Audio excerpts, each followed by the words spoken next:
خودی کا سر نہاں لا الہ الا اللہ لا الہ الا اللہ۔ اعوذ باللہ من الشیطان الرجیم، بسم اللہ الرحمن الرحیم۔ مثنوی رموز بی خودی علامہ رحمۃ اللہ علیہ کا بہت ہی گران بہا و گران سنگ اثر ہے۔ یہ چھپا ہوا خزانہ ملت بر صغیر کے لیے اور مسلمین بر صغیر کے لیے اللہ تعالیٰ نے اس دل سے اور اس صاحب بصیرت انسان سے ملت کے لیے یہ فراہم کیا ہے، لیکن جس طرح خود علامہ نے آغاز مثنوی اسرار خودی میں یہ فرمایا تھا کہ یوسف من بحر این بازار نیست، عصر من دانندے یہ اسرار نیست۔ میں جس زمانے میں یہ یوسف فکر اپنے افکار اور اپنے آراء کا یہ یوسف حسین پیغام پیش کر رہا ہوں، اس کا کوئی خریدار قوم کے اندر نظر نہیں آتا، چونکہ جس زمانے میں رہ رہا ہوں اور جس قوم کے اندر یہاں کوئی صاحب اسرار نہیں ہے، دانندے یہ اسرار نہیں ہے، لیکن اس کے باوجود خود علامہ نے فرما دیا کہ میں اصل میں آج کا پیغام ہے ہی نہیں میرا پیغام آنے والے لوگوں کے لیے، کہ ایسا چہ بسا شاعر کے بعد از مرگ زاد، وہ شاعر جو اپنی موت کے بعد متولد ہوتا ہے، اس وقت متولد ہوتا ہے کہ جب اس کو اپنی فکر کا مخاطب میسر آ جاتا ہے، اس وقت گویا اس کی نئی ولادت ہوتی ہے، دوبارہ جنم ہوتا ہے اس کا۔ اور یہ بھی انہوں نے فرما دیا کہ میں شاعر فردا ہوں، چونکہ آج کی نسل اس گوہر کی قدر شناس نہیں ہے، اور یہ مدفون خزینہ جو ایک لحاظ سے ہم کہہ سکتے ہیں کہ بہت کم اقوام ایسی ہیں جن کے پاس اس طرح کا گوہر موجود ہو جیسا مسلمین بر صغیر کے پاس اور ملت اسلامیہ کے پاس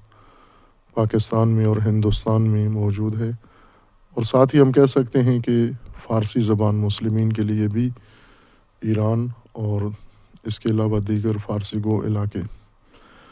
علامہ اقبال نے اسی مثنوی اسرار خودی کے آغاز میں سبب بیان کر دیا تھا کہ میں کیوں اپنی زبان ترجمانی کی تبدیل کر رہا ہوں، اردو اور ہندی کو چھوڑ کر میں فارسی کو ذریعہ اظہار قرار دے رہا ہوں۔ اس کے کئی وجوہات ہیں، جن میں سے ایک بڑا سبب یہی ہے کہ اردو زبان مخاطبین سے گویا ایک طرح کی نا امیدی اور مایوسی تھی، چونکہ جس زمانے میں علامہ نے یہ یوسف فکر پیش کیا اور یہ حسین فکر پیش کی، علامہ کے معاصرین کی طرف سے جو عکس العمل تھا، رد عمل تھا، بعض تمام ادب، اہل علم، اہل مذہب اور دیگر نام نہاد جو اپنے آپ کو دانشور سمجھتے تھے، ان سب کا جو مجموعی عکس العمل تھا، اس نے مایوس کیا علامہ کو۔ اگر توجہ کی بھی ہے تو علامہ کی اس فکر کے ثانوی پہلو سے توجہ کی ہے، اصلی پہلو کی طرف توجہ نہیں ہوئی ہے۔ باہر کے بھی ایک المیہ ہے اور اس کی سزا بھی ہم بھگت رہے ہیں۔ یہ جتنی جاہلیت اور جہالت ہے، جو بے شعوری ہے اور جو کم مائیگی ہے، یہ سب اس وجہ سے ہے کہ ہم اس گوہر سے لا تعلق ہیں۔ اپنی تئیں طالب علمانہ کاوش ہم کریں کہ اس فکر کو خود پہلے سمجھیں، اپنائیں، اور پھر اس کے بعد اس نسل حاضر کے سامنے پیش کریں کہ شاید وہ زرتشتیان آتش عشق یہاں اس نسل کے اندر پیدا ہو جائیں۔ اگر اس نسل میں بھی نہ ہوئے تو پھر شاید اور صدیوں انتظار کرنا پڑے گا اس نسل کا جو علامہ نے خود آرزو کی تھی کہ میں منتظر ہوں آتش عشق کے زرتشتیوں کا، کہ جو زرتشتی وہ مذہب ہے جو آگ کی پوجا کرتے ہیں، اس کو علامہ نے ایک تمثیل قرار دیا ہے اس مطلب کے لیے کہ آتش عشق بھی ایک آتش ہے، لیکن اس کے پجاری موجود نہیں ہیں، اس کے زرتشتی موجود نہیں ہیں، اور ان کی انتظار میں ہوں، یعنی ایسے آگاہ و بیدار انسان و جوان اور نسل جو اس گوہر کی قدر شناس ہو۔ مثنوی اسرار خودی کا موضوع خودی ہے، انسان کی شخصیت، انسان کی حقیقت، انسان کی اپنی دریافت اور اپنی پہچان اور اپنی شخصیت کی ساخت اور اپنی شخصیت کی پرورش، یہ مثنوی اسرار خودی کا موضوع ہے۔ علامہ کے نزدیک مسلمانوں کے زوال کا سب سے بڑا سبب یہی ہے کہ یہ اپنی خودی کھو بیٹھے ہیں، اپنی شخصیت، اپنی پہچان فراموش کر بیٹھے ہیں، نسیان کا شکار ہو گئے ہیں۔ وہ نسیان جو قرآن کریم میں جس کے متعلق اللہ تعالیٰ نے خبردار کیا ہوا تھا انسانوں کو بھی اور مومنوں کو، کہ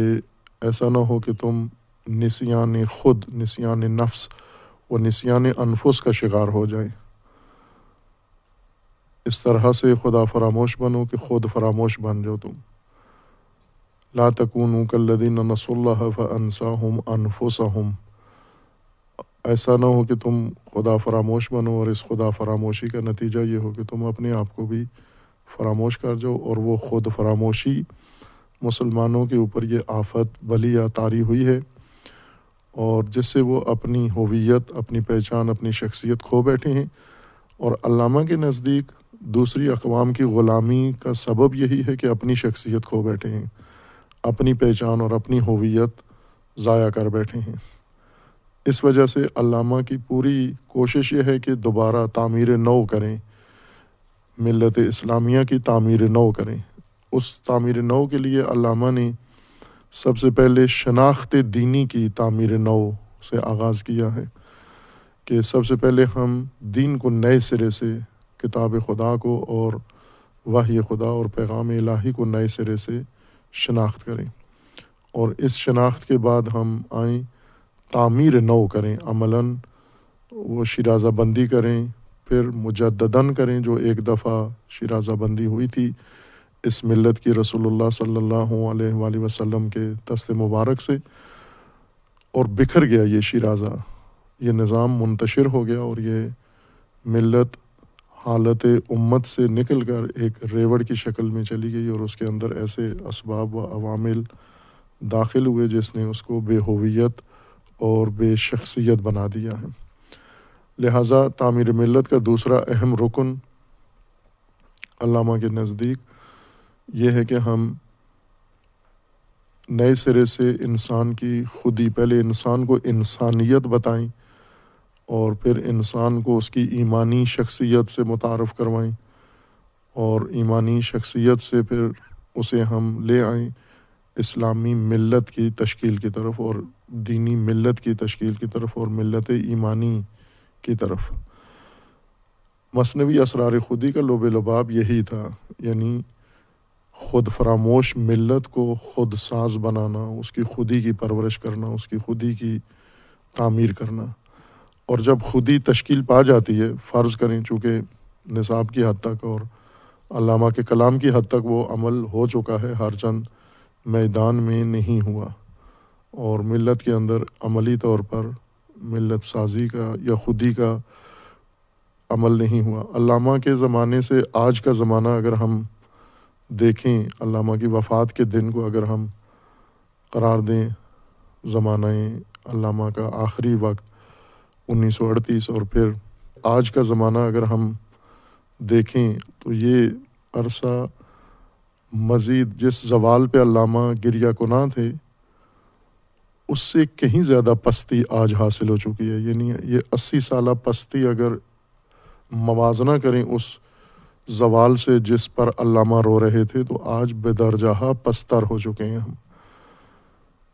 وہ اتنا زوال نہیں تھا جس وقت علامہ تھے جتنا آج ہے۔ اس کی وجہ یہ ہے کہ یہ عمل خودی کا اور یہ فلسفہ خودی اور یہ تعلیم خودی اور خود سازی اس کی طرف کوئی رجحان، کوئی دھیان آج بھی نہیں ہے، اور دور تک نظر بھی نہیں آتا.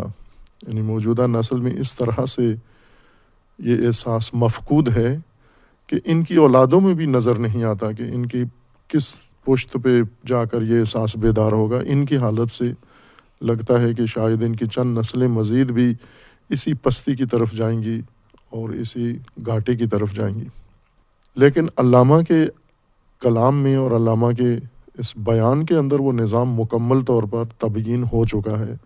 تدوین ہو گیا ہے، تبیین ہو گیا ہے، خودی کی پہچان کا اور خودی کی پرورش کا، کہ ملت اسلامیہ کی اصل خودی، انسان مسلمان کی اصل شخصیت کیا ہے، کن ارکان سے تشکیل یافتہ ہے، اور اس کو کس طرح سے یہ اپنی شخصیت آج کی نسل کو بنانی ہے. نظریاتی طور پر علامہ نے اس کے تمام ارکان، جزیات کو بیان کر دیا ہے. اب اس نسل کے لیے آسان ہے کہ جو کچھ لفظی طور پر تشریح ہوا ہے، جزیات جس کی متعین ہوئی ہیں، اسے انسان اپنا لے، اپنے وجود کے اندر منتقل کر لے اسے.